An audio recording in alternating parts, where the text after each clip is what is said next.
लगभग 40 साल पहले सिंगापुर की पढ़ी लिखी लड़कियों के साथ एक बहुत बड़ी समस्या पैदा हो गई। उनकी शादी नहीं हो पा रही थी। यह समस्या कैसे पैदा हुई और इस समस्या का कैसे समाधान निकला, ये हम आज के वीडियो में जानेंगे। हुआ यह था कि 1980 में सिंगापुर की जनगणना रिपोर्ट ने एक बहुत बड़ा खुलासा किया।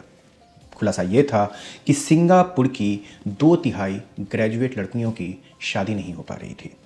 इसके पीछे कारण यह था कि पढ़े लिखे लड़के पढ़ी लिखी लड़कियों से शादी नहीं करना चाहते थे।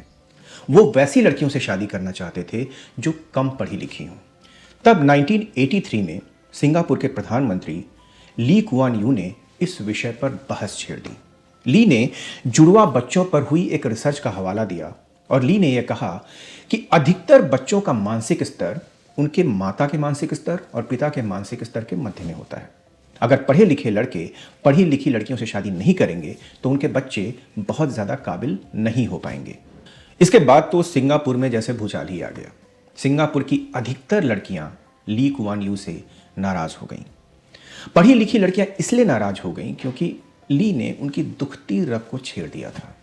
कम पढ़ी लिखी लड़कियां इसलिए नाराज हो गईं क्योंकि उन्हें लगा कि ली पढ़े लिखे लड़कों को उनसे शादी करने से रोक रहे हैं। लेकिन ली के भाषण का एक फायदा भी हुआ। ली के भाषण के प्रभाव के कारण धीरे धीरे पढ़े लिखे लड़कों ने अपनी मानसिकता पर सवाल उठाना शुरू किया और धीरे धीरे उनके व्यवहार में बदलाव आने लगा। इसके बाद ली ने एक बहुत बड़ा कदम उठाया। उन्होंने सोशल डेवलपमेंट यूनिट की स्थापना की, जिसमें ग्रेजुएट लड़के और ग्रेजुएट लड़कियां सदस्य हो सकते थे और आपस में बातचीत कर सकते थे।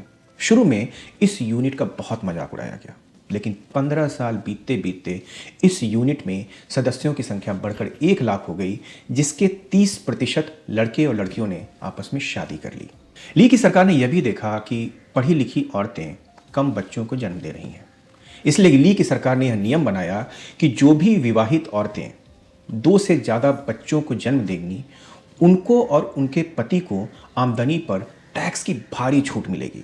इससे हुआ यह कि जो भी पढ़ी लिखी विवाहित औरतें सिर्फ 1 या 2 बच्चे पैदा कर रही थीं, वो टैक्स की छूट का लाभ उठाने के लिए परिवार को बढ़ाने लगीं और तीसरे और चौथे बच्चे को भी जन्म देने लगीं।